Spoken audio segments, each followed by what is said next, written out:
My name is Ibrahim Traoré. Many people know me as the president of Burkina Faso. Some know me because of political events, others know me because of military decisions, national reforms, or public speeches. But before any title, before any office, before any responsibility that I carry today, I am simply a man who has spent many years asking difficult questions about life, leadership, justice, suffering, and faith. There is one question that has followed humanity for generations. It is a question that appears in churches, homes, schools, hospitals, refugee camps, and even in the minds of those who never speak it aloud. If Jesus is real, why is there still suffering? I have heard this question many times. I have heard it from grieving parents. I have heard it from people who lost their homes. I have heard it from young people who no longer believe in anything. I have heard it from educated professionals, religious leaders, political opponents, and ordinary citizens. And to be completely honest, I understand why people ask it. When you see war, violence, corruption, hunger, injustice, and pain, it is natural to wonder where God is. It is natural to wonder why evil still exists. It is natural to ask why innocent people suffer while others seem to prosper through wrongdoing. During my years of leadership in Burkina Faso, I have attended countless meetings concerning security, national reconciliation, political stability, and social development. Many of those meetings were difficult. Some were tense. Some involved individuals who strongly disagreed with me. Political criticism never surprised me. Disagreement is part of leadership. No leader can expect universal approval. However, there was one experience that affected me more deeply than political criticism ever could. It happened when people openly challenged my faith in Jesus Christ. Not my policies, not my decisions, not my leadership, my faith.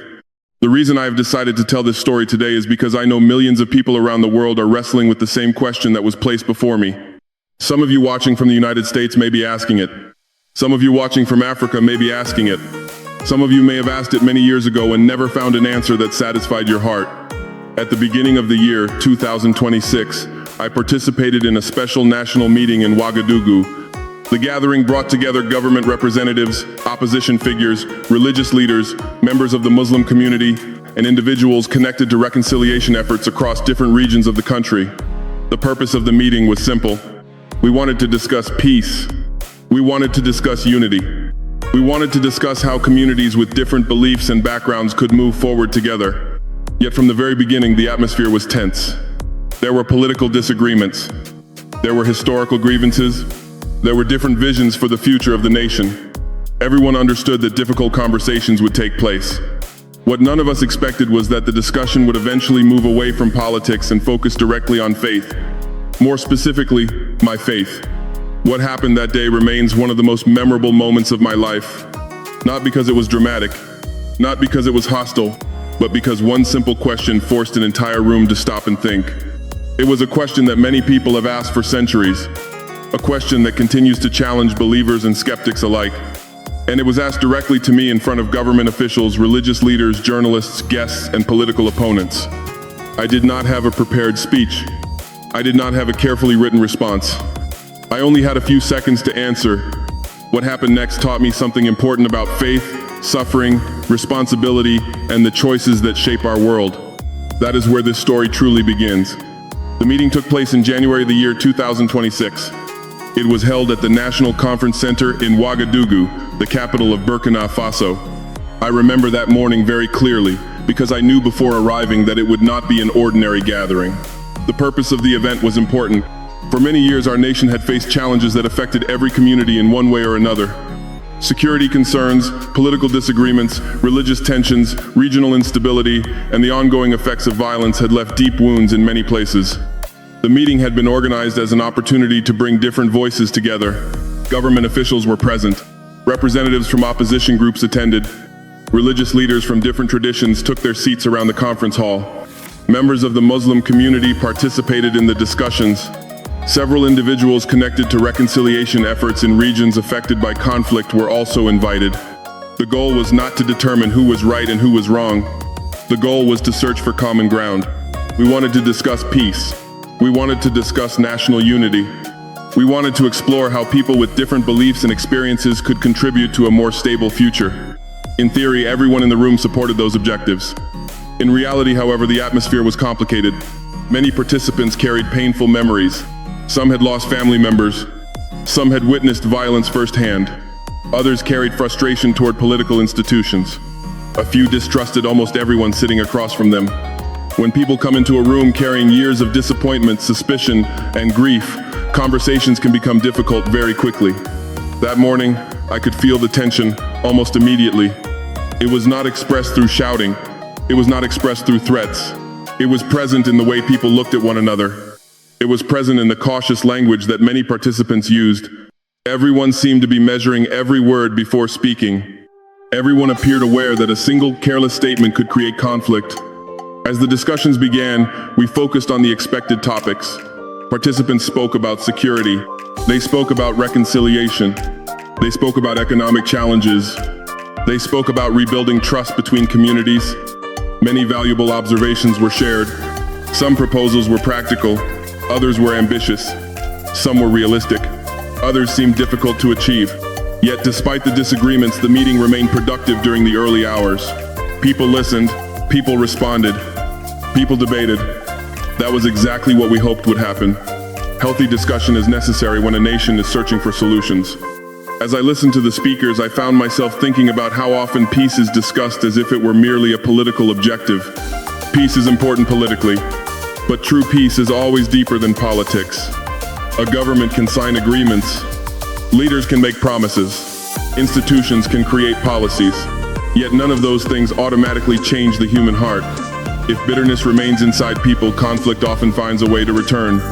That reality was one reason religion had become part of the conversation. Many participants believed faith communities could help strengthen social stability. Others were less convinced. Some believed religion united people. Others believed religion sometimes created division. The differences in perspective were obvious. Still, the discussions remained respectful, at least for a while. As the hours passed, several speakers began raising broader questions about the role of belief in public life. The conversation gradually moved beyond security and politics. Questions emerged about morality. Questions emerged about responsibility. Questions emerged about leadership. And eventually, questions emerged about faith itself. At first, these comments seemed harmless. People were expressing opinions. That was expected. No one attending the meeting was required to agree with everyone else. Yet I noticed something changing. The focus was slowly moving away from national reconciliation and toward individual beliefs. Some participants appeared less interested in discussing solutions for the country and more interested in challenging certain people personally. I listened carefully. Experience has taught me that the direction of a conversation often changes long before most people notice it.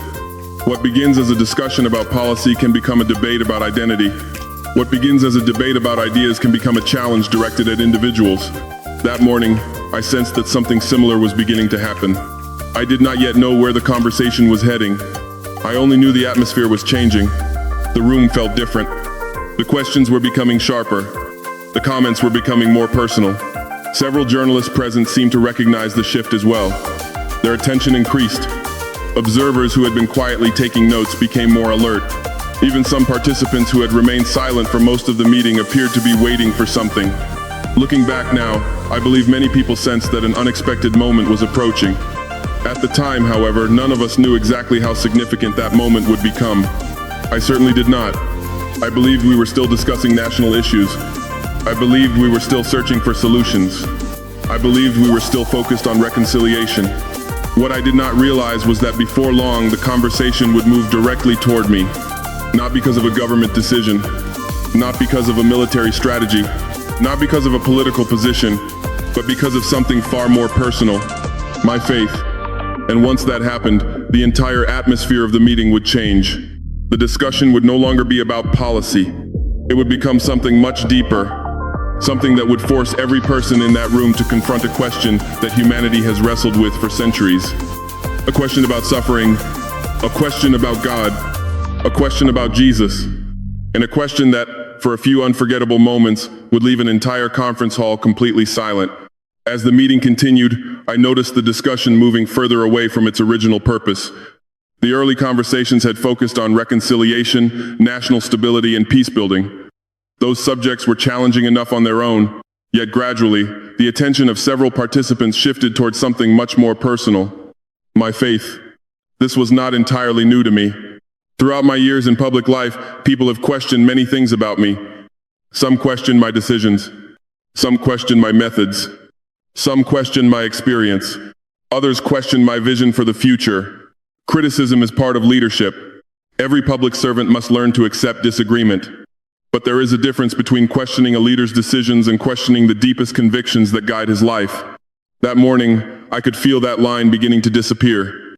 One speaker made a brief comment about religion. Another followed with a remark about public leaders who speak openly about faith. A third participant mentioned my name directly. The room became noticeably quieter. People were listening more carefully now. The discussion was no longer general. It was becoming personal. The speaker referred to several occasions when I had publicly mentioned Jesus. He spoke about interviews. He spoke about public statements. He spoke about moments when I had acknowledged the importance of faith during difficult times. At first, his tone seemed neutral. Then it changed. A smile appeared on his face. Several people around him exchanged glances. The atmosphere shifted once again. "Are you a president?" he asked, "or are you a preacher?" A few people laughed. Not many, but enough for everyone in the room to hear. I remained silent, not because I lacked an answer, not because I felt intimidated, but because I wanted to understand what was truly happening. Sometimes a question is not really a question. Sometimes it is an invitation to conflict. Sometimes it is an attempt to provoke an emotional reaction. Years of leadership have taught me an important lesson. Not every challenge deserves an immediate response. Some situations require observation before action. So I listened. The speaker continued. He suggested that political leaders should focus exclusively on government matters. He implied that faith belonged only in private spaces. Others began adding their own comments. Some were respectful. Others were not. Several participants argued that religious belief should have no place in discussions about national leadership. Again, disagreement itself did not concern me. People are free to hold different views. Healthy societies require open discussion. What concerned me was the direction the conversation was taking. The objective no longer seemed to be understanding. The objective appeared to be ridicule. And ridicule rarely produces wisdom. As more voices joined the discussion, the comments became increasingly pointed. One participant suggested that faith was merely a tool used by politicians around the world. Another argued that religion had failed to solve humanity's problems. A third questioned whether belief in God had any practical value in a world filled with violence and injustice. The journalists present were paying close attention now. They recognized that the atmosphere had changed. The tension inside the conference hall was growing. Many attendees stopped taking notes.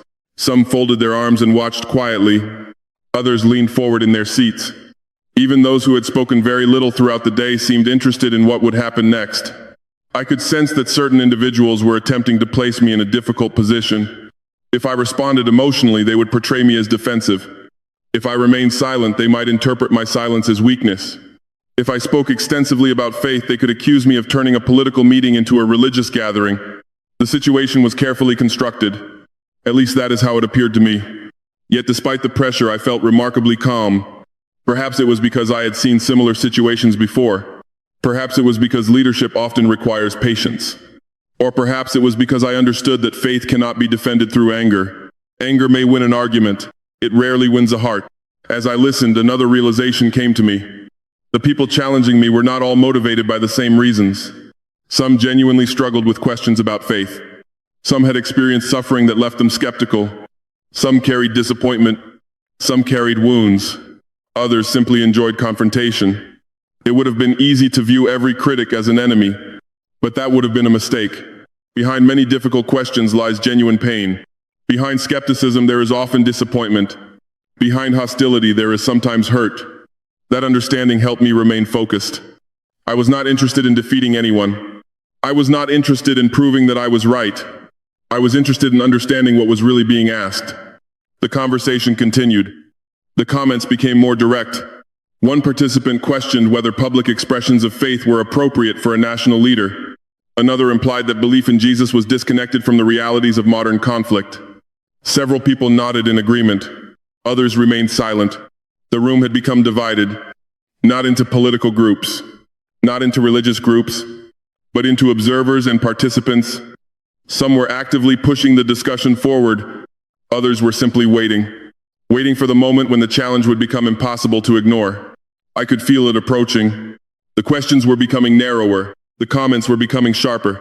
The focus was increasingly centered on one issue: not policy, not governance, not national reconciliation, faith. My faith. And then I realized something important. This was no longer a political discussion. The individuals directing these comments were not trying to debate government strategy. They were trying to test conviction. They wanted to see whether my faith could withstand public scrutiny.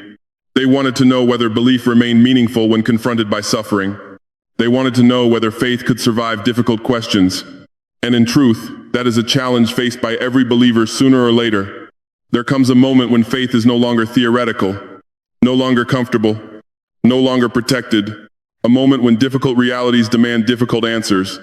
That moment was approaching. I could feel it. The room could feel it. Even those who disagreed with one another seemed to recognize that the conversation was moving towards something significant. What happened next would bring the entire conference hall to silence. A single man would stand. A single question would be asked. And for a few unforgettable moments, every eye in the room would turn toward me. Not because I was a president, not because I was a political leader, but because I was about to be confronted with one of the oldest and most difficult questions in human history. The atmosphere inside the conference hall had changed completely. What had begun as a discussion about reconciliation and national unity was now centered on faith. Not faith in a general sense, not religion as a social institution. My faith. For several minutes I had listened without interruption. I allowed people to express their opinions. I allowed criticism to be voiced. I allowed questions to be raised. That is part of leadership. People deserve the freedom to speak, even when they disagree, even when their words are uncomfortable, especially when their words are uncomfortable, because difficult conversations often reveal truths that easy conversations never uncover. The room had grown quiet, not completely silent, but quieter than before. The side conversations had disappeared. The occasional laughter had faded. The energy in the hall felt concentrated, focused. Everyone seemed to be waiting for something. Then it happened. A man seated several rows away slowly stood up. I knew who he was. Many people in the room knew who he was. He was not a government official. He was not a church leader. He was not a member of my administration. He had been involved in various reconciliation initiatives and had earned a reputation for speaking directly, very directly. Some admired him for it. Others found him confrontational. That day he appeared determined. He did not look around the room. He did not address the audience. He looked directly at me. For several seconds he said nothing. The silence itself seemed to draw everyone's attention. Then he spoke. His voice was calm, measured, controlled, which somehow made his words even more powerful. "Mr. President," he began, "you often speak about Jesus." The room became still. Nobody interrupted. Nobody laughed. Nobody moved. He continued, "You speak about faith. You speak about hope. You speak about God." I nodded slightly. Those statements were true. He paused. Then he asked the first part of his question. "You say Jesus is the Savior." Again, silence. Then came the second statement. "You say Jesus loves humanity." The room remained motionless. I could feel hundreds of eyes shifting between him and me. Everyone understood that something important was happening, but no one knew exactly where the conversation was heading. Then he asked the question, the one that people have asked for centuries, the one that has challenged believers across generations, the one that has echoed through wars, disasters, tragedies, and personal heartbreak. "If that is true," he said, "where is Jesus when the world is full of war and suffering?" No one spoke. No one moved. The conference hall seemed frozen. For a moment, even the air felt heavy. But he was not finished. He took another breath. Then he spoke words that immediately intensified the tension inside the room. "Perhaps Jesus is nothing more than a story." The statement landed heavily. Some people shifted in their seats. Others stared at the floor. Several journalists immediately began writing. A few participants exchanged glances. Yet nobody spoke. Nobody interrupted. Nobody came to my defense. Nobody challenged him. The responsibility to answer belonged to me alone. And everyone knew it. For several seconds, the room remained completely silent. I remember looking across the audience. Government representatives, religious leaders, community organizers, political opponents, journalists, observers, people from different backgrounds, different beliefs. different experiences. Yet in that moment, all of them were united by a single question. Not because they necessarily agreed with it, but because they recognized its significance. This was not merely a challenge directed at me. It was a challenge directed at faith itself. More specifically, it was a challenge directed at one of the most difficult issues any believer must confront: suffering, human suffering, the kind that cannot be ignored, the kind that appears on news broadcasts, the kind that leaves scars on families, the kind that fills cemeteries, the kind that causes people to question everything they once believed. The man had not asked a simple question.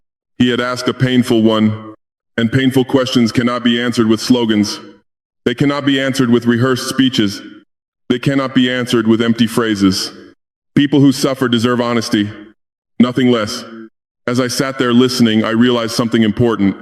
Many people in that room were not waiting to see whether I could win an argument. They were waiting to see whether I would take the question seriously. Because for countless individuals around the world, this is not an intellectual debate. It is personal. A mother who loses a child may ask it. A father who loses his family may ask it. A refugee forced to leave home may ask it.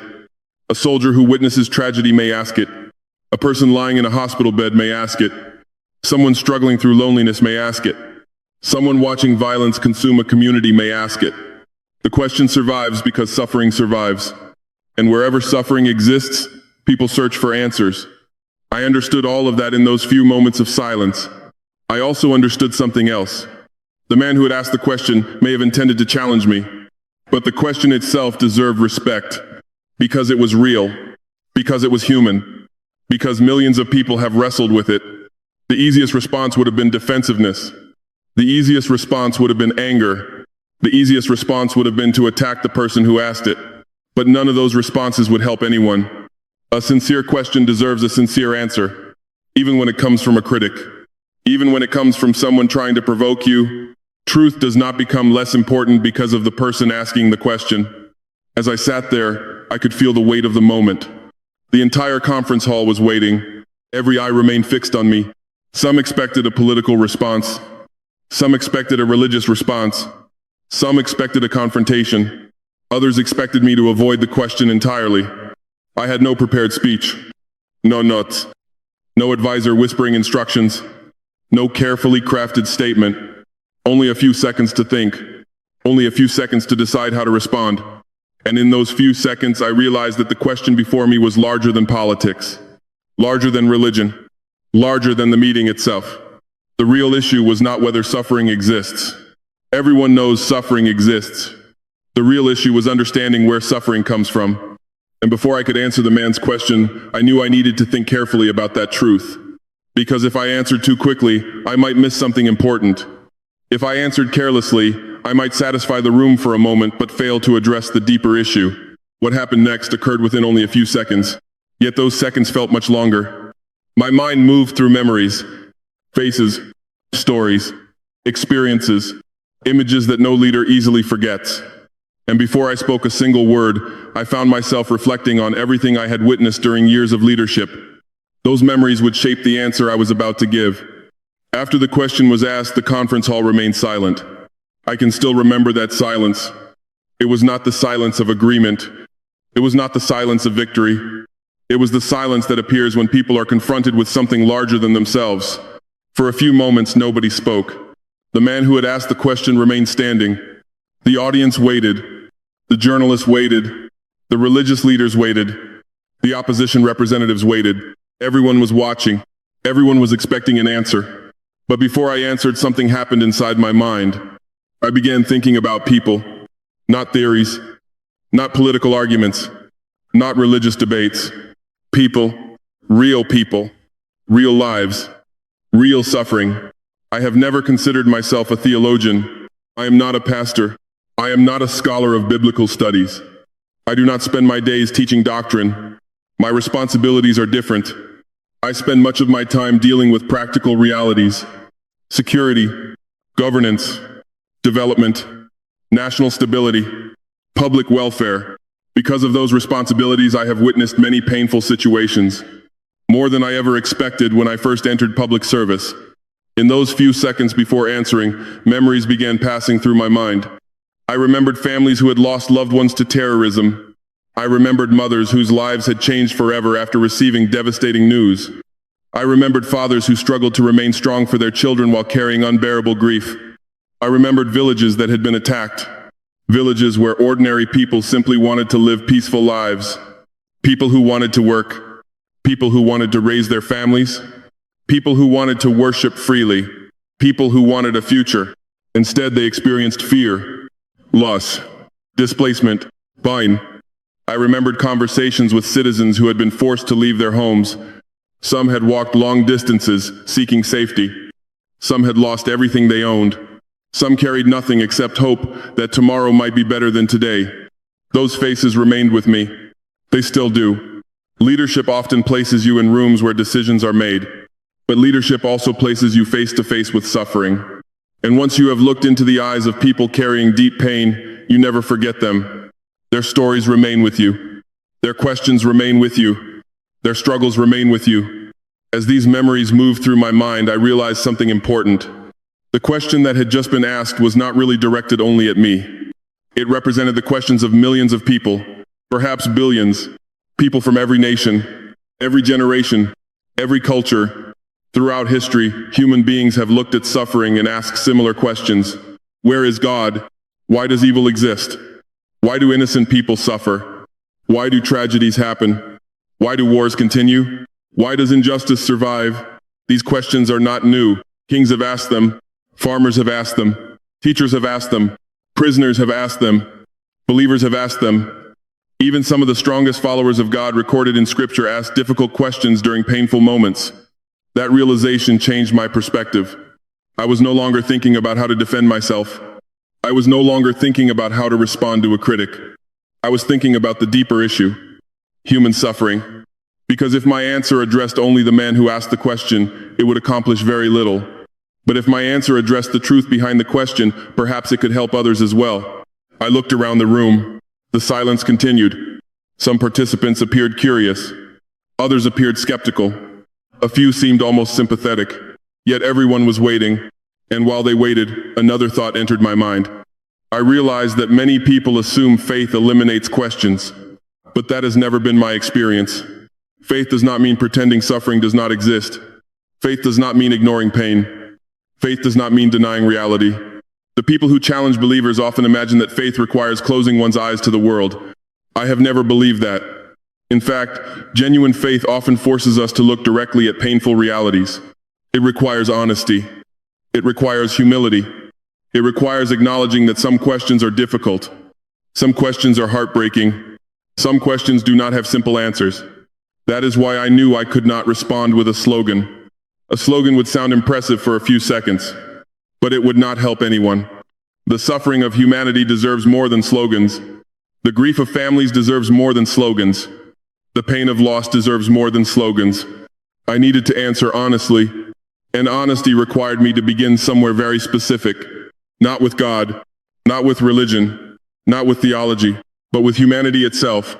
Because as I reflected on the wars I had seen, the conflicts I had studied, and the tragedies I had witnessed, a pattern became impossible to ignore.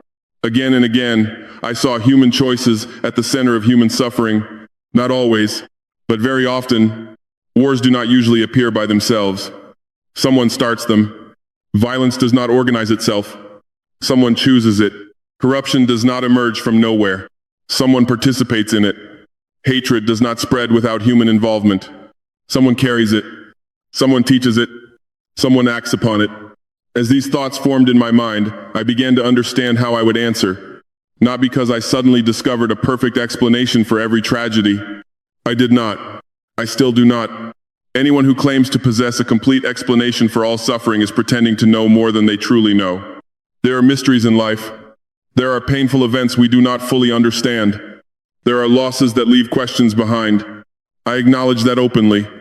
But I also knew that if we were going to discuss suffering honestly, we had to begin by examining our own role in creating it.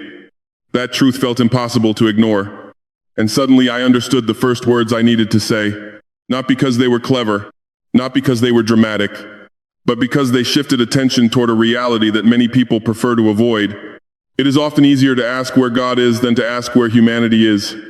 It is often easier to question heaven than to examine ourselves, God for the consequences of human choices than to confront those choices directly. The answer was becoming clear. Not a complete answer. Not an answer capable of removing every doubt, but an honest answer. An answer rooted in reality. An answer rooted in responsibility. An answer rooted in the experiences I had witnessed throughout years of leadership.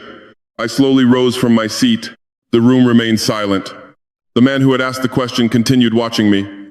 The audience leaned forward. The journalists prepared their pens. And as I stood there, I knew exactly where I would begin. I would not start by asking where Jesus was. I would start by asking a different question. A question that would change the entire direction of the conversation. A question that would force every person in the room to think, including me. I slowly stood from my chair. The room was still completely silent. No one interrupted. No one whispered. No one shifted the discussion in another direction. For those few moments, the entire conference hall seemed focused on a single question. If Jesus is real, why is there still suffering? I looked toward the man who had asked it. Then I looked around the room. Government officials, religious leaders, community representatives, political opponents, journalists, guests, people from different backgrounds and different beliefs. Some appeared skeptical. Some appeared curious. Some appeared uncertain, but all of them were waiting. I took a breath, not because I was nervous, not because I was searching for a clever answer. I simply wanted to make sure that whatever I said came from honest reflection rather than emotion. The easiest thing would have been to become defensive. The easiest thing would have been to treat the question as an attack. But I had already decided that would be a mistake. Questions about suffering deserve honesty. Questions about suffering deserve seriousness. Questions about suffering deserve more than arguments. So I began slowly. Before we ask where Jesus is, the room remained quiet. I paused for a moment. Then I continued. Perhaps we should ask another question first. Several people looked at one another. The direction of the conversation was already changing. The audience had expected me to answer immediately. Instead, I was inviting them to think. I allowed a few seconds to pass. Then I asked the question, where does war come from? Nobody answered. Not immediately. I continued, where does suffering come from? Again, silence. I looked around the room. Some people lowered their eyes. Others appeared thoughtful. A few folded their arms and listened carefully. Then I asked another question. Where does hatred come from? The room remained still. The questions were simple. Very simple. Yet sometimes the simplest questions are the most difficult to answer. Because simple questions often force us to confront uncomfortable truths. The man who had challenged me continued watching. I respected that. He had asked a difficult question. Now I was asking one in return, not to avoid his challenge, not to escape the discussion, but because understanding suffering requires us to begin at its source. Too often people focus only on consequences. Rarely do they examine causes. We mourn the results of war. But how often do we examine the decisions that created it? We condemn violence, but how often do we confront the hatred that fuels it? We speak about corruption, but how often do we address the greed behind it? The room remained silent, and that silence told me something important. People were thinking, not arguing, thinking. That is often where meaningful conversations begin, not with answers, with reflection. I continued speaking. Before we discuss where God is during suffering, we must first be honest about where suffering comes from. The statement was simple, yet I could feel the attention in the room growing stronger. Many participants who had seemed restless earlier were now listening closely. Even those who disagreed with me appeared interested, because the conversation was no longer centered on ideology. It was centered on reality. I thought about the conflicts that have shaped human history. I thought about nations destroyed by war. I thought about communities divided by hatred. I thought about families broken by violence, and I asked myself a question. How many of those tragedies began because people followed the teachings of love? How many began because people practiced forgiveness? How many began because people chose humility? Very few. Most tragedies begin somewhere else.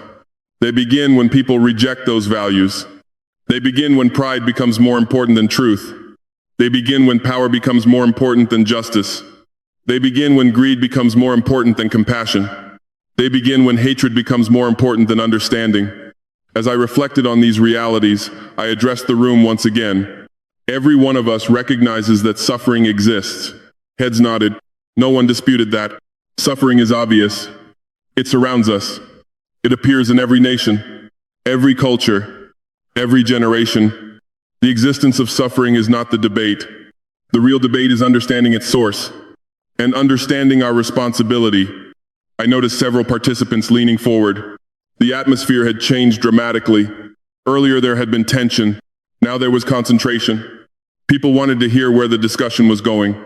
The challenge that had been directed toward me was gradually becoming a challenge for everyone in the room, including myself. Because questions about suffering are never only about other people. They are also about us, our choices, our action, our responsibilities. I continued, if a village is attacked by armed men, who made that decision? No one answered. The answer was obvious. Human beings. If public funds meant for schools are stolen, who made that decision? Again, silence. Again, the answer was obvious. Human beings. If hatred is taught to children, who made that decision? The answer remained the same. Human beings. I was not trying to oversimplify the world. I understand that suffering can be complex. I understand that tragedy often involves factors beyond our control. I understand that life contains mysteries. But I also understand that much of the suffering we witness is directly connected to human choices.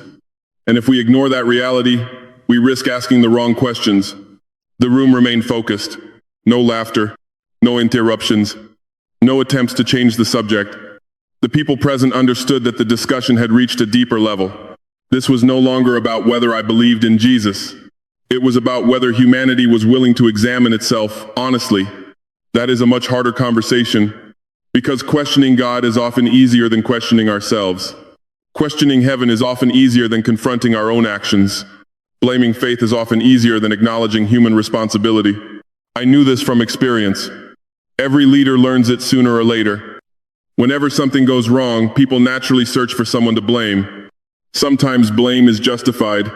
Sometimes it is not. But genuine solutions only appear when people are willing to confront reality honestly. And reality often begins with personal responsibility. As I looked around the room, I could see that many people were reflecting on their own experiences. Perhaps they were thinking about conflicts they had witnessed. Perhaps they were remembering losses. Perhaps they were considering decisions that had shaped their own lives. Whatever they were thinking, the atmosphere was different now. The discussion had slowed down. The tension had softened. Reflection had replaced confrontation. And that was important, because reflection opens doors that arguments often close. I paused again. The room remained silent. Then I prepared to take the conversation one step further.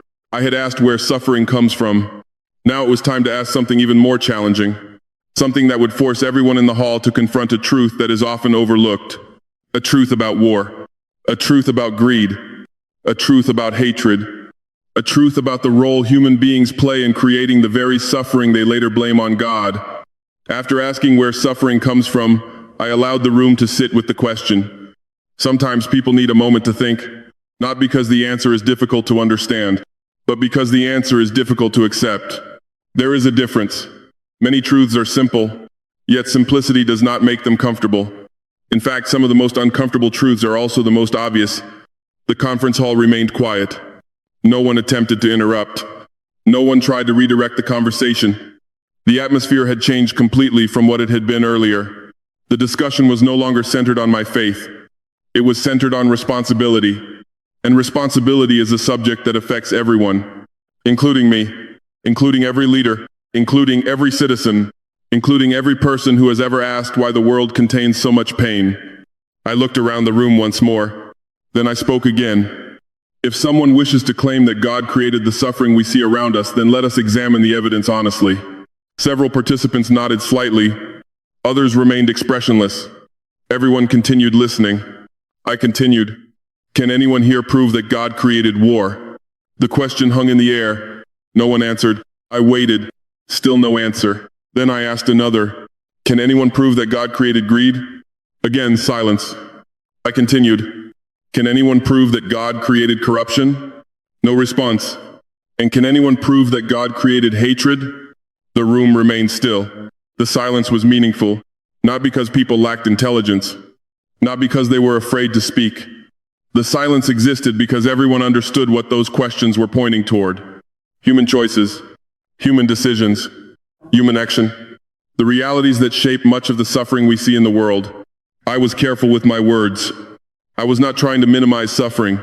I was not trying to pretend that every tragedy can be explained easily. I was not trying to suggest that every painful event has a simple answer. Life is more complicated than that. There are situations we do not fully understand. There are losses that leave questions behind.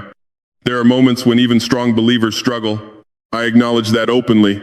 But there is another truth that must also be acknowledged. A great deal of human suffering is connected directly to human behavior. That reality is difficult to ignore. Consider war. Wars do not begin because rivers decide to fight mountains. Wars do not emerge because forests become angry. Wars begin because people make decisions. Individuals choose violence. Leaders choose conflict. Groups choose revenge.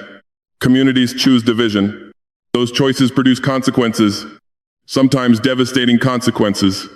I thought about the many regions around the world affected by conflict, not only in Africa, not only in the Sahel. Every continent has known violence. Every generation has witnessed it. History contains countless examples. Different languages, different cultures, different political systems, yet the pattern remains remarkably similar. Human beings choose actions that create suffering for other human beings. Then later they ask why suffering exists. That contradiction deserves reflection. I continued speaking. Who organizes acts of terrorism? The answer was obvious. People. Who recruits others into violence? People. Who plans attacks? People. Who profits from corruption? People. No one challenged those statements. Because they reflected reality. The room remained attentive. Several participants appeared deep in thought. Some stared at the table in front of them. Others looked toward the stage. A few seemed to be reconsidering the direction of the discussion entirely. I continued. In recent years, international organizations have reported that more than 120 million people around the world have been displaced from their homes. Several people nodded. Many were familiar with those figures. The number itself was staggering.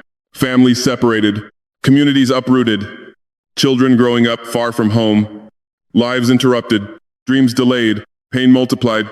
Then I asked another question. How many of those people were displaced because of human conflict? The answer was obvious. A significant number. Violence, political instability, terrorism, human decisions, human actions, human consequences. I was not presenting statistics merely to win an argument. Numbers matter because they represent lives. Every figure represents real people, real stories, real suffering. When we speak about displacement, we are speaking about mothers carrying children across dangerous roads. We are speaking about fathers searching for safety. We are speaking about elderly people leaving behind everything they have known. We are speaking about human beings. And in many cases, their suffering began because other human beings made destructive choices. The room remained silent. Yet it was a different kind of silence than before. Earlier, people were waiting for a response. Now they were processing one. That distinction mattered. I continued. If we are truly searching for the source of suffering, then honesty requires us to examine humanity before we accuse God. Those words were not intended as a condemnation. They were intended as an invitation to reflection. Because blaming God for human behavior may be one of the oldest habits in history. Whenever people create destruction, they often search for explanations outside themselves. Sometimes they blame fate. Sometimes they blame circumstances. Sometimes they blame society. Sometimes they blame God. Anything except personal responsibility. Yet responsibility remains essential. Without responsibility, there can be no accountability. Without accountability, there can be no lasting change. Without lasting change, suffering continues. I thought about something I had learned throughout years of leadership. Most people want peace. Very few people openly desire conflict. Most people want stability. Most people want security. Most people want opportunity. Most people want a better future for their families. Yet despite those desires, conflict continues. Why? Because good intentions alone are not enough. Peace requires choices. Daily choices. Choices about how we treat others. Choices about honesty. Choices about justice. Choices about forgiveness. Choices about responsibility. Without those choices, peace remains an idea rather than a reality. I looked toward the man who had originally challenged me. He remained attentive. He did not appear angry. He did not appear defensive. He simply listened, and I respected that. Because meaningful conversations require people willing to listen, even when they disagree. Especially when they disagree. The conference hall remained completely focused. The earlier tension had faded almost entirely. No one seemed interested in scoring political points anymore.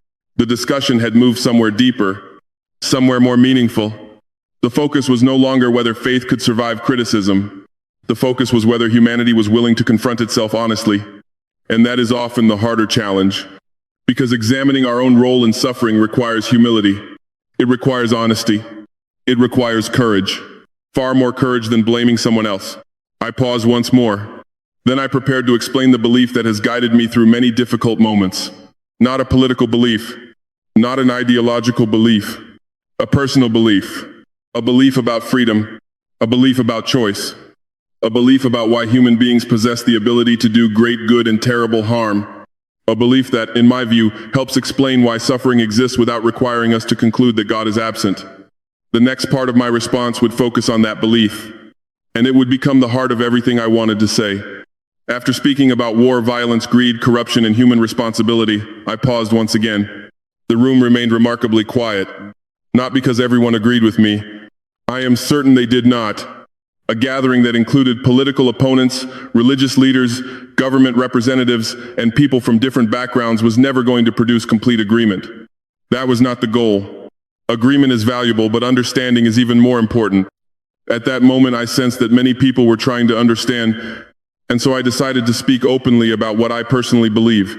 Not as a president, not as a military officer, not as a public figure, simply as a man who has witnessed suffering, a man who has witnessed conflict, a man who has spent years trying to understand how faith fits into a world that often appears broken. I looked across the room and spoke carefully. I cannot speak for everyone. I can only tell you what I believe. Those words mattered to me, because faith cannot be forced. Belief cannot be commanded.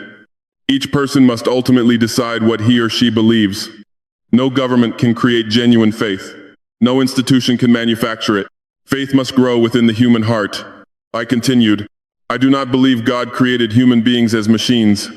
Several people nodded. Others simply listened. I went on. I believe God created human beings with the ability to choose. That idea has always been important to me. Perhaps because leadership constantly exposes the power of human choices. Every day people make decisions. Some decisions build. Some decisions destroy.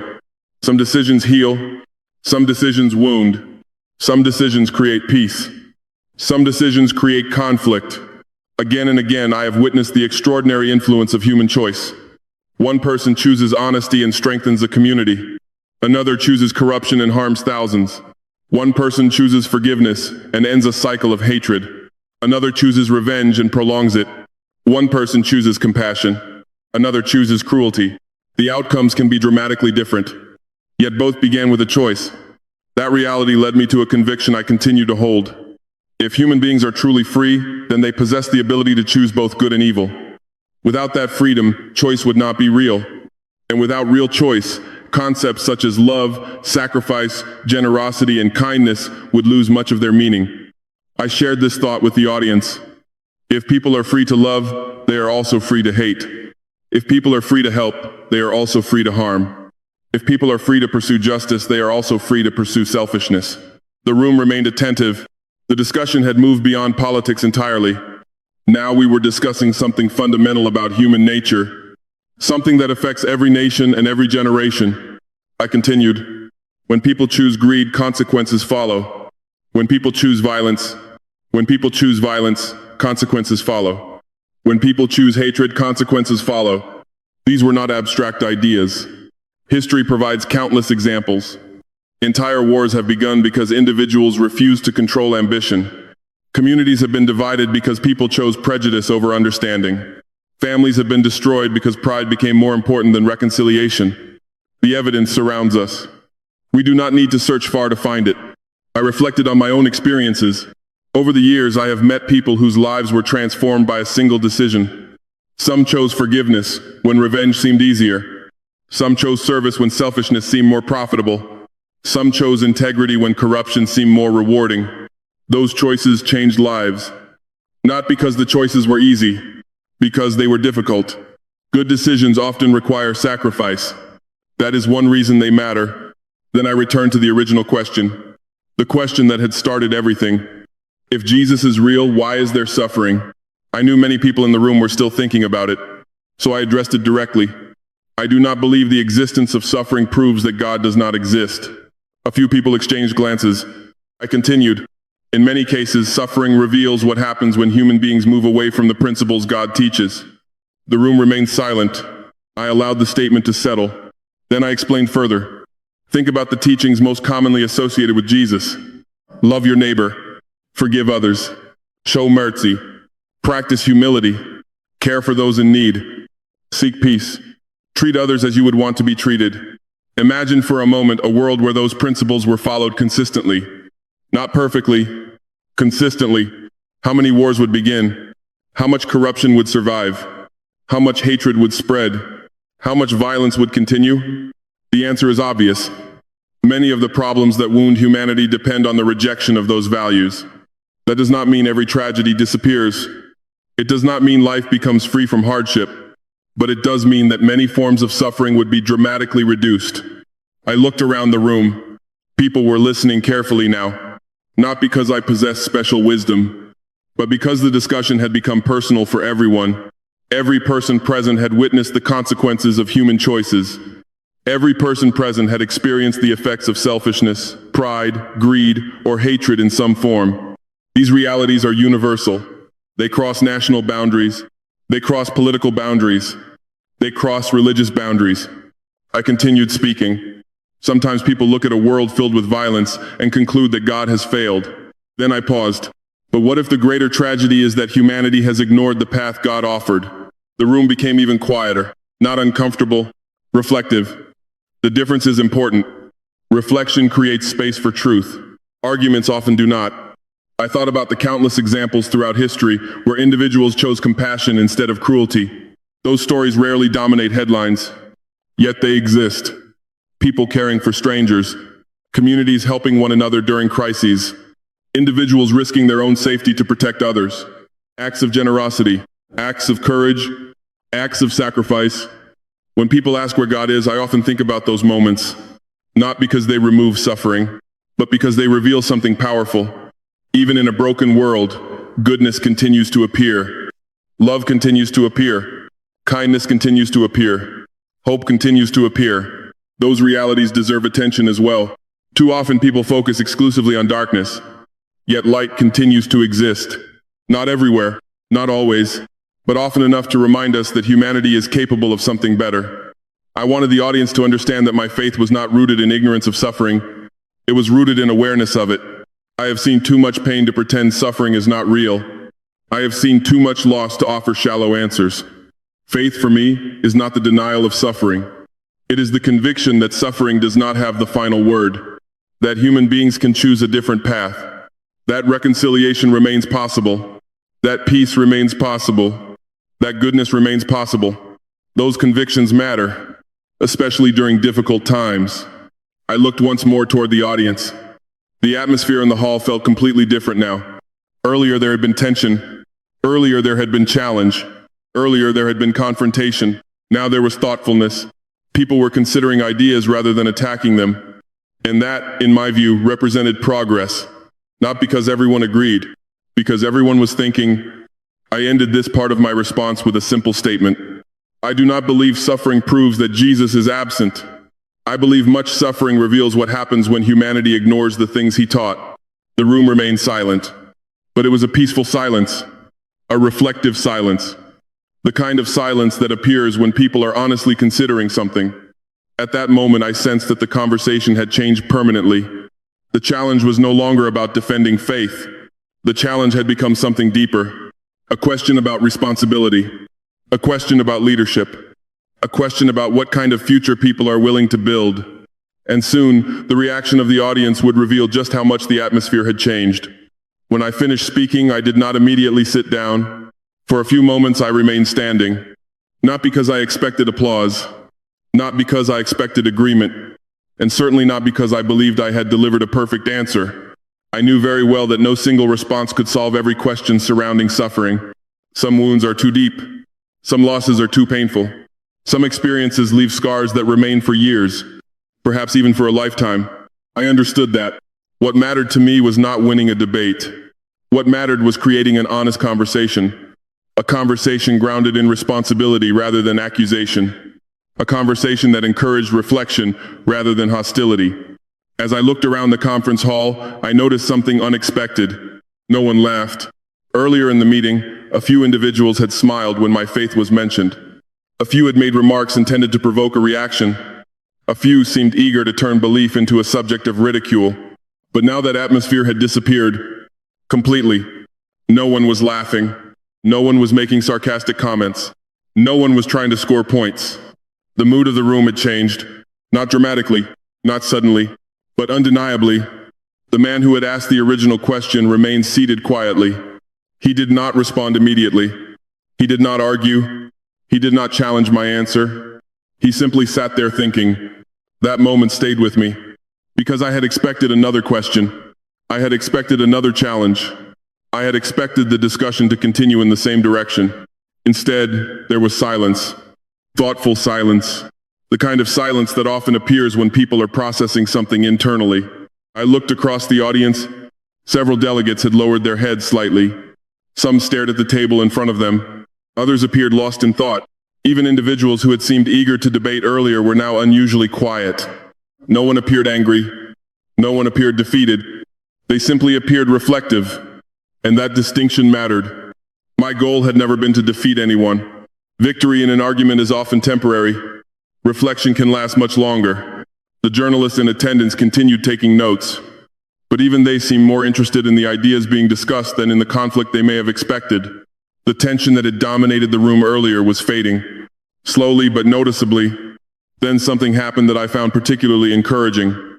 The conversation began moving in a new direction. Instead of asking whether faith was responsible for the world's problems, participants began discussing human responsibility. Instead of debating whether God had failed humanity, they began discussing whether humanity had failed itself. The shift was remarkable. One delegate raised concerns about corruption. Another spoke about the responsibilities of political leaders. A religious representative discussed reconciliation between communities. Someone else emphasized the importance of education. Another participant spoke about personal accountability. The discussion was no longer centered on criticism. It was centered on solutions. That change did not occur because of me alone. It occurred because a different question had entered the room. Earlier the focus had been, where is Jesus? Now the focus had become, what are we doing? That difference may seem small. In reality, it is enormous. Because once people begin asking what they themselves can do, constructive conversations become possible. I sat down and continued listening. The meeting moved forward. People spoke honestly. Some disagreed. Some agreed. Some proposed new ideas. Others challenged them. But the tone remained different. More thoughtful, more respectful, more productive. As I listened, I reflected on something I have learned repeatedly throughout life. Many people do not need a lecture. Many people do not need a sermon. Many people do not need someone telling them what to think. What they need is the right question. A question capable of shifting perspective. A question capable of exposing assumptions. A question capable of encouraging reflection. That day, I realized that questions often possess tremendous power. More power than arguments. More power than accusations. More power than rhetoric. A good question forces people to examine reality for themselves. And when people arrive at truth through reflection, that truth often remains with them longer. I thought about the man who had challenged me. I did not view him as an enemy. In fact, I was grateful for the question. Without it, the meeting might have remained focused on superficial disagreements. Without it, we might never have reached the deeper issues beneath the surface. Questions can create tension, but they can also create understanding. That depends largely on how we respond. The more I reflected, the more I appreciated something important. The question itself was not the problem. The real issue was whether people were willing to engage with it honestly. And on that day, many people were, including the person who asked it, including those who disagreed with me, including those who shared my beliefs. Everyone had been invited to think, and many accepted that invitation. As the meeting continued, discussion expanded into broader topics: leadership, responsibility, peace building, social trust, community relationships, the future of Burkina Faso, the future of the region, the role individuals play in shaping society. These conversations felt far more productive than the earlier attempts to mock faith. Not because faith is unimportant. Faith is deeply important, but because faith should inspire responsibility rather than replace it. Belief should encourage action. Belief should encourage integrity. Belief should encourage compassion. Otherwise, it becomes little more than words. I have always believed that leaders carry a special responsibility in this area. People often look to leaders for solutions. Sometimes that expectation is fair. Sometimes it is unrealistic. No leader can solve every problem. No government can heal every wound. No institution can eliminate every form of suffering. But leaders can encourage accountability. Leaders can encourage honesty. Leaders can encourage service. And perhaps most importantly, leaders can encourage people to ask better questions. The meeting lasted several more hours. Many issues were discussed. Many perspectives were shared. Yet when I left that conference hall, one lesson remained stronger than all the others. People are often closer to understanding than we realize. Many individuals who appear hostile are actually searching. Many who seem skeptical are actually wrestling with difficult experiences. Many who challenge faith are not always rejecting God. Sometimes they are struggling with pain. Sometimes they are struggling with disappointment. Sometimes they are struggling with questions that no one has taken seriously. That realization changed the way I viewed the entire encounter. The event was not a confrontation, at least not in the end. It became a conversation, a difficult conversation, an honest conversation, and perhaps an important conversation, because by the end of the day, the focus was no longer on attacking belief. The focus was on understanding responsibility. And in my opinion, that was a far more valuable place to begin. As the meeting eventually came to an end and people began leaving the conference hall, I remained seated for a few minutes. The room that had been filled with tension earlier now felt very different. Many of the chairs were empty. Conversations were taking place in small groups. Some participants were exchanging ideas. Others were quietly preparing to leave. The journalists gathered their notes. The organizers reviewed the day's discussions. The noise that had once filled the hall had softened into something calmer. And as I sat there reflecting on everything that had happened, one thought remained in my mind. The question that had been asked that day did not belong only to that room. It belonged to the world.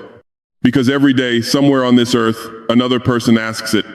Sometimes aloud, sometimes silently, sometimes through words, sometimes through tears. If Jesus is real, why is there still suffering? I believe many people watching this story have asked that same question at some point in their lives. Perhaps some of you are asking it right now. Maybe you have experienced a loss you never expected. Maybe you have buried someone you loved. Maybe you have watched your community struggle. Maybe you have witnessed injustice. Maybe you have prayed for answers and felt as though none came. Maybe life has not unfolded the way you hoped it would. If that is true, I understand why the question matters. I truly do. Because I am not speaking to you as someone who has never seen suffering. I am speaking to you as someone who has witnessed it, as someone who has met families living through it, as someone who has spent years confronting the consequences of conflict and instability. I do not claim to possess every answer. In fact, one of the most important lessons I have learned is that humility is necessary when discussing suffering. There are mysteries in life. There are situations we do not fully understand. There are moments when explanations feel inadequate. There are tragedies that leave questions behind. I acknowledge all of that. Anyone who pretends otherwise is not being honest. I still have questions myself. I am still learning. I am still growing. I am still seeking understanding. Faith does not eliminate the need for learning. Faith often deepens it. Yet despite everything I have witnessed, despite every difficult story I have heard, despite every painful reality I have encountered, there remains one conviction I continue to hold. I do not believe Jesus is the cause of war. I do not believe Jesus is the source of hatred.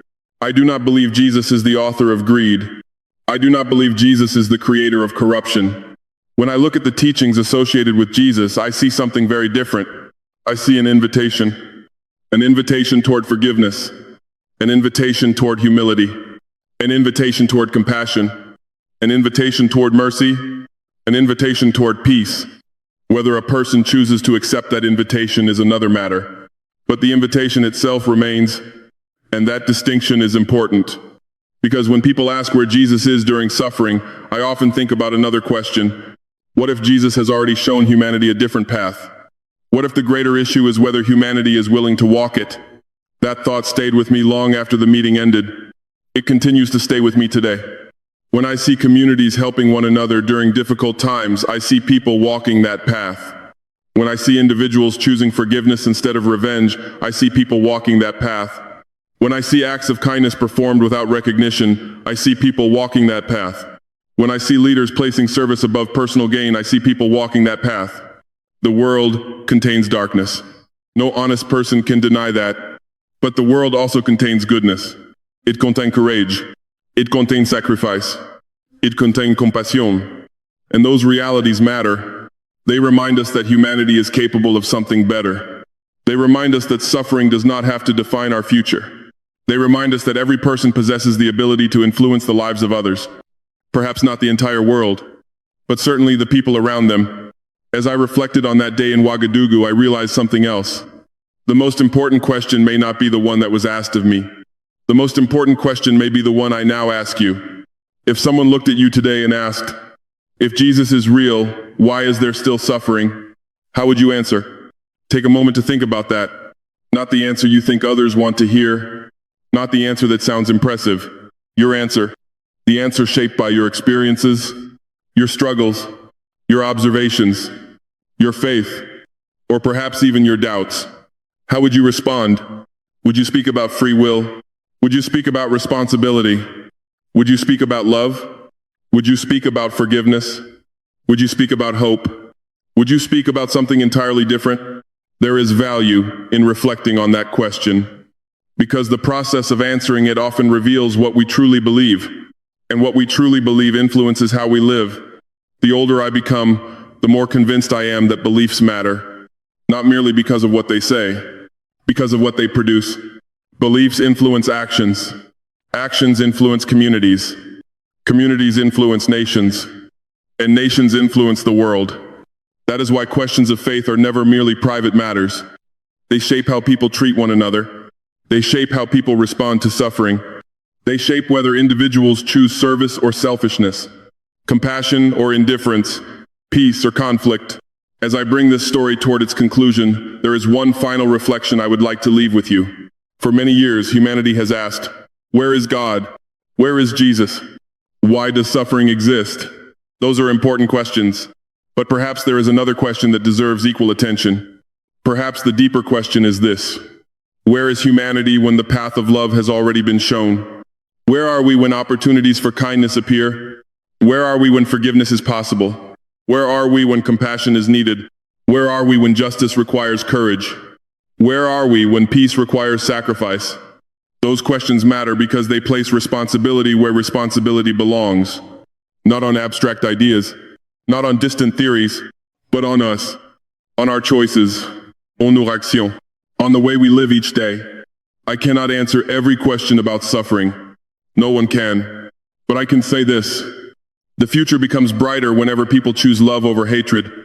The future becomes stronger whenever people choose integrity over corruption. The future becomes more peaceful whenever people choose understanding over division. Those choices remain available to all of us, every day, in every nation, in every community. And perhaps that is where genuine hope begins. After everything I have witnessed throughout my life, I have come to understand something very important. Power alone cannot save humanity. Money alone cannot save humanity. Political influence alone cannot save humanity. Without faith, compassion, integrity, and genuine concern for one another, even the greatest achievements can leave people feeling empty. The world today carries too much pain. Too many families have experienced loss. Too many communities have been divided by hatred. Too many nations have suffered from violence, greed, and injustice.